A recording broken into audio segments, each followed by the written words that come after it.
एक तरफ लोकसभा चुनाव करीब आ रहा है तो वहीं दूसरी तरफ देश में राम मंदिर की प्राण प्रतिष्ठा की तारीख नजदीक है। इसी को लेकर इन दिनों सियासी पारा हाई है, जिसको लेकर वार पलटवार का दौर भी चालू है। इसी को लेकर सपा के मुखिया ने बीजेपी पर एक के बाद एक कई हमले किए हैं। साथ ही मंदिर जाने पर भी अपनी बात रखी। अखिलेश यादव ने पहले तो योगी सरकार की कानून व्यवस्था पर सवाल खड़े किए। बोले, बीजेपी सरकार जीरो टॉलरेंस की बात करती है, पर आए दिन अपराध बढ़ता ही जा रहा है। सरकार अपनी नाकामी छुपाने के लिए एनकाउंटर की बात करती है।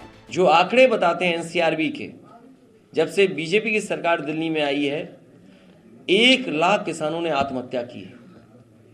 महिलाएं सबसे ज्यादा असुरक्षित हैं, कस्टोडियल डेथ बढ़ी है। उसके बाद ये सरकार जीरो टॉलरेंस बोलती है कानून व्यवस्था को लेकर के।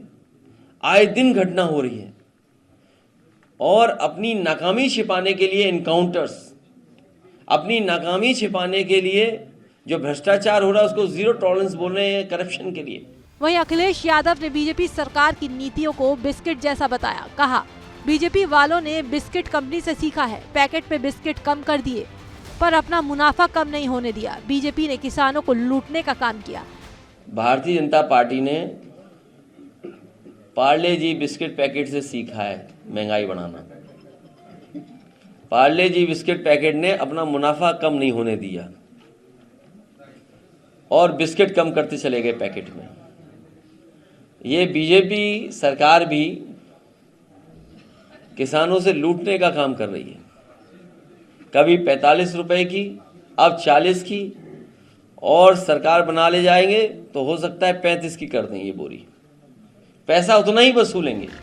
अखिलेश यादव ने गठबंधन की बातचीत अच्छे माहौल में होने की कही और सीटों के बंटवारे पर इशारों में कहा, बहुत जल्द ही सब साफ हो जाएगा। ये जो गठबंधन की बातचीत हो रही है वो अच्छे माहौल में बातचीत हो रही है और उसका बहुत जल्दी आपको पता लग जाएगा। 22 जनवरी को रामलला की प्राण प्रतिष्ठा में जाने के सवाल पर भी अखिलेश यादव ने जवाब दिया। कहा, किसी का जाना या ना जाना निजी मामला है, इस पर टिप्पणी नहीं करनी चाहिए। साथ ही अलग अलग राज्यों में छापेमारी के एक्शन पर कहा कि चुनाव जितना नजदीक आएगा छापेमारी का दौर ऐसा ही बढ़ता चला जाएगा। ये व्यक्तिगत विषय होता है और व्यक्तिगत विषय पर हम और आप टिप्पणी नहीं कर सकते किसी के। बहुत नॉर्मल बातें हो गई हैं, कार्रवाई होना तो स्वाभाविक है, कार्रवाइयाँ तो चलती रहेंगी, चुनाव जितना करीब आएगा।